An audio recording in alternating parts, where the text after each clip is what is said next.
ایک شہر میں ایک رحم دل بادشاہ رہتا تھا، جس کی یہ عادت تھی کہ روز رات کو لباس بدل کے شہر کی گلیوں میں پھرتا تھا تاکہ وہ دیکھے کوئی بھوکا تو نہیں، کوئی پریشان تو نہیں۔ ایک مرتبہ وہ ایسے ہی گلیوں میں چل رہا تھا، دیکھے ایک مرا ہوا انسان زمین پہ پڑا ہے۔ سب اس کا تماشا دیکھ رہے ہیں، لیکن کوئی اس انسان کے قریب نہیں جاتا۔ تو اس بادشاہ نے پوچھا، جو ایک عام کپڑے پہنے ہوئے تھا، کہ اے اللہ کے بندو، یہ مر گیا ہے، کیا تم اسے نہیں پہچانتے؟ لوگوں نے کہا، پہچانتے ہیں، تبھی تو قریب نہیں جاتے۔ یہ شرابی ہے، زنا کرتا ہے، اس کی لاش کو ہاتھ لگانا بھی پاپ ہے۔ اس بادشاہ نے کہا، حیرت ہے، گناہ اور ثواب کا حساب تو اللہ کرے گا، اٹھاؤ اس کو، اس کا گھر کسی نے دیکھا ہے؟ لوگوں نے کہا، ہاں ہاں ہم نے دیکھا ہے۔ اس لاش کو اٹھا کے اس کے گھر لے کے گئے۔ اس گھر میں اس کی بیوی تھی۔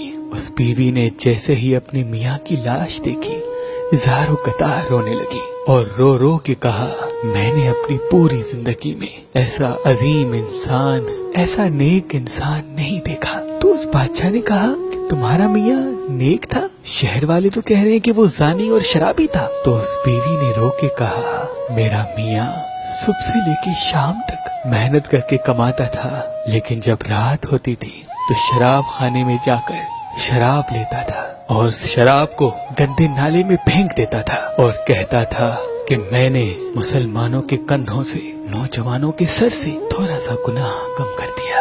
اور پھر جہاں عورتیں اپنا جسم بیچتی ہیں وہاں جاتا تھا اور ایک عورت کو ایک رات کی اجرت دے کے یہ کہہ کے واپس آ جاتا تھا کہ اپنا دروازہ بند کر لے تاکہ کوئی انسان تمہارے پاس گناہ کے لیے نہ آئے، اور گھر آ کے کہتا تھا کہ میں نے کم سے کم تھوڑا سا بوجھ نوجوانوں کے کندھوں سے گناہ کا کم کیا۔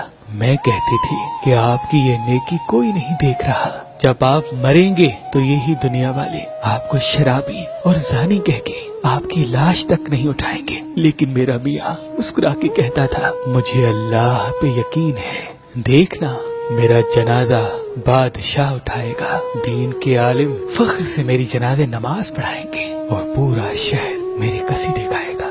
یہ سن کر بادشاہ رونے لگا اور فخر سے اپنے محل میں اس انسان کا جنازہ پڑھایا، اور اس کے جنازے میں علماء دین، معتبر، مفکر آگے دعا کرنے لگی۔ امام علی علیہ السلام نے فرمایا، کسی کی برائی کو بغیر تصدیق کیے برا کہنے والا اللہ کو پسند نہیں، چاہے وہ کتنا بھی بڑا عابد، زاہد یا متقی ہو۔